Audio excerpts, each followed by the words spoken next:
teman-teman semua, kembali lagi dengan aku. Di video kali ini aku bakalan membahas kumpulan soal manajerial sesuai dengan FR tahun lalu. Tapi sebelum ke videonya jangan lupa di like, comment, subscribe, dan nyalakan lonceng notifikasinya supaya kalian gak ketinggalan video terbaru dari aku. Oke teman-teman, tanpa lama-lama kita langsung aja baca ke soal nomor 1.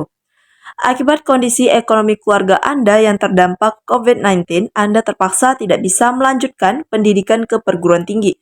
Orang tua Anda yang di PHK harus membiayai dua adik Anda yang masih kecil sehingga tidak bisa lagi membiayai pendidikan Anda. Padahal Anda memiliki cita-cita untuk menjadi pengacara dan sangat ingin berkuliah di jurusan hukum. Menyikapi situasi seperti ini, maka kita baca dulu opsinya, teman-teman. A. Berusaha mencari beasiswa yang dapat membantu Anda membiayai kuliah. Yang B. Mencoba mencari pekerjaan sambil berikhtiar mencari beasiswa untuk meraih impian.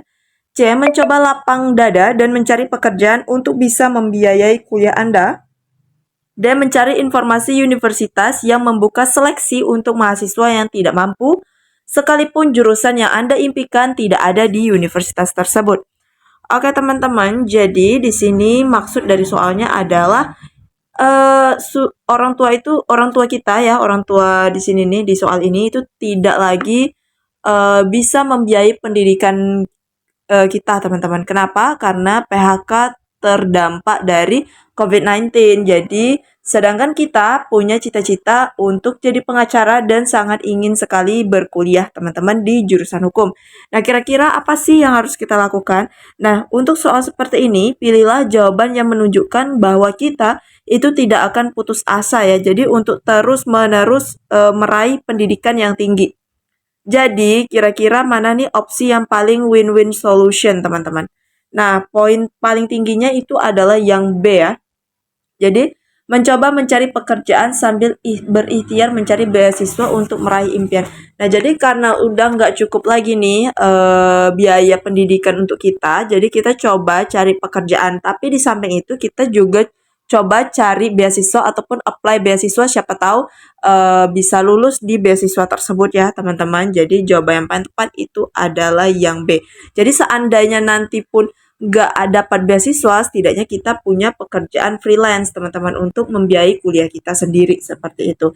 Jadi untuk poin 4-nya itu adalah yang B. Poin 3 itu adalah yang A, poin 2-nya itu yang D, dan poin 1-nya adalah yang C. Oke teman-teman, lanjut ya ke soal nomor 2. Oke teman-teman, lanjut ke soal nomor 2. Kita baca bareng-bareng. Anda ditunjuk untuk menjadi pelatih tim sepak bola yang mayoritas anggotanya tidak disiplin dalam berlatih. Maka tindakan yang akan Anda lakukan adalah, kita baca dulu opsinya. A. Mencoret anggota yang tidak disiplin. B. Memberikan perhatian lebih pada anggota yang disiplin. C. Merekrut kembali anggota yang terbaik sehingga anggota yang tidak disiplin dijadikan pemain cadangan. Yang D. Memaksa anggota untuk memenuhi aturan yang Anda buat sehingga terbentuk pola tertentu dalam pelatihan. Oke, di sini kita sebagai pelatih ya teman-teman, pelatih yang mana anggotanya itu nggak disiplin dalam latihan. Nah, jadi kira-kira apa nih yang bisa kita lakukan? Nah, jadi pilihlah jawaban yang menunjukkan bahwa kita itu menginspirasi orang lain untuk mengembangkan dan menyempurnakan pengetahuan dan keterampilan yang relevan dengan pekerjaan dan pengembangan karir jangka panjang. Nah, teman-teman, kira-kira gimana nih jawaban yang paling tepat? Nah, yang paling tepat itu adalah yang D ya, memaksa anggota untuk memenuhi aturan yang Anda buat. Jadi, ini bukan memaksa dalam tujuan negatif ya teman-teman, tapi ini memaksanya dalam hal positif. Supaya apa? Supaya anggotanya itu disiplin teman-teman ya. Nggak mungkin juga kita mau rekrut anggota lain karena di sini kan kita sebagai pelatih ya teman-teman. Nah, makanya kita harus memaksa ya supaya mereka tuh bisa diatur gitu untuk mengikuti aturan yang telah kita buat sehingga terbentuk pola tertentu dalam pelatihan, sehingga intinya itu bisa disiplin ya. Jadi poin 4-nya itu adalah yang D. Kemudian untuk poin 3-nya itu adalah yang mana nih? Poin 3-nya itu adalah yang A ya teman-teman. Kemudian poin 2-nya adalah yang C. Dan poin 1 itu adalah yang B. Jadi teman-teman, untuk soal manajerial seperti ini, kalau bisa pilihlah jawaban yang opsinya paling tinggi. Karena itu nilainya kalau sampai nggak dapat poin 4 itu sayang banget teman-teman. Oke, lanjut ya ke soal nomor 3. Oke, lanjut ke soal nomor 3, kita baca bareng-bareng. Anda adalah seorang guru yang baru saja sukses memimpin sebuah acara. Hal ini kemudian dipandang sebagai sebuah prestasi sehingga dipercaya oleh pihak sekolah untuk menjadi ketua panitia acara tahunan. Sebagai ketua panitia acara tahunan di sekolah, ada seorang anggota tim yang tidak pernah sependapat dengan anggota lainnya, sehingga seringkali menimbulkan konflik dengan anggota panitia lainnya. Sikap Anda sebagai ketua panitia adalah, ingat posisi kita sebagai ketua panitia. Oke, kita baca dulu opsinya. A. Memastikan anggota yang sering berbeda pendapat tersebut untuk menjelaskan pendapatnya sehingga tercapai kesepakatan dengan seluruh anggota kelompok. B. Mencoba menjelaskan alasan anggota tersebut sering berbeda pendapat karena memiliki sudut pandang yang berbeda agar anggota yang lainnya dapat meninjau kembali pendapatnya masing-masing.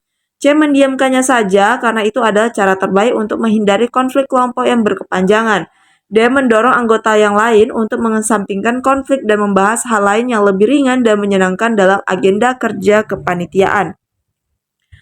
Oke teman-teman, jadi di sini inti dari pertanyaannya adalah perbedaan pendapat yang mana sering menimbulkan konflik dengan anggota panitia lainnya. Jadi sikap kita sebagai ketua panitia itu seperti apa teman-teman. Nah, dalam tim, itu perbedaan pendapat itu adalah hal yang pasti terjadi ya. Jadi dalam sebuah kelompok maka kita harus mencari solusi untuk mengatasi masalah yang ada bersama dengan anggota kelompok lainnya. Nah, pilihan C dan D itu bisa dieliminasi ya karena mengabaikan masalah teman-teman ya. Jadi ini aku eliminasi. Poin satunya itu adalah yang D, poin 2-nya itu adalah yang C. Nah, tersisa A dan B nih, kira-kira mana jawaban yang paling tepat. Nah, untuk pilihan B itu tidak menunjukkan adanya kerjasama ya. Nah, sedangkan pilihan A itu adalah paling tepat. Karena apa? Pihak yang berbeda pendapat itu diberikan kesempatan menjelaskan alasannya. Namun, keputusan tetap diambil sesuai kesepakatan kelompok. Jadi, di situ terlihat kerjasamanya, teman-teman ya. Nah, jadi poin tertinggi itu adalah yang A, poinnya 4. Sedangkan poin 3-nya itu adalah yang B. Gitu ya teman-teman. Jadi kalau yang B itu kan mencoba menjelaskan alasan anggota tersebut. Jadi di sini kita yang menjelaskan ya teman-teman. Kemudian kita juga meminta anggota lain supaya dapat meninjau kembali pendapat masing-masing. Jadi di situ nggak ada, jadi anggota lain tuh nggak aktif ya teman-teman dalam mengutarakan pendapatnya. Sedangkan kalau yang A itu kita memastikan anggota yang sering berbeda pendapat tersebut untuk menjelaskan pendapatnya ya teman-teman kepada seluruh anggota panitia yang lain sehingga tercapai nih kesepakatan dengan seluruh anggota kelompok seperti itu. Jadi suasana kerjasamanya kelompoknya itu hidup ya teman-teman. Jadi untuk poin tertinggi itu adalah yang A. Lanjut ke soal nomor 4. Oke teman-teman, lanjut ke soal nomor 4, kita baca bareng-bareng. Anda merupakan orang yang ahli di bidang IT, akan tetapi secara mendadak Anda diminta oleh atasan Anda untuk membantu rekan kerja Anda di bagian keuangan selama jangka waktu yang belum ditentukan. Maka sikap Anda adalah, oke kita baca dulu opsinya. A. Mau membantu pekerjaan rekan saya jika ada kompensasi atas pekerjaan tersebut. Yang B. Mau membantu secara sukarela walaupun saya tidak paham tentang ilmu keuangan. C. Bersedia untuk membantu sesuai dengan kemampuan dan keahlian yang saya miliki. D. Bersedia dan siap membantu rekan kerja saya secara maksimal dengan bertanya sebelumnya tentang pekerjaan apa yang nantinya akan dilakukan. Oke, kita jadi untuk soal ini tuh kita mendapat pekerjaan yang mendadak ya teman-teman. Terutama di bidang IT. Untuk apa? Untuk membantu rekan kerja kita ya di bagian keuangan. Tapi dalam jangka waktu yang belum ditentukan. Jadi kira-kira kita bagaimana nih? Nah, untuk soal seperti ini, pilihlah jawaban yang menunjukkan bahwa kita mampu menginspirasi orang lain ya untuk mengembangkan dan menyempurnakan pengetahuan dan keterampilan. Jadi di sini jawaban yang paling tepat itu adalah harus bersedia ya teman-teman. Begitu kita diletakkan di mana saja kita harus bersedia. Nah, tapi di sini kan yang bersedia itu ada 2 ya, C atau D. Jadi yang A sama B itu langsung kita eliminasi.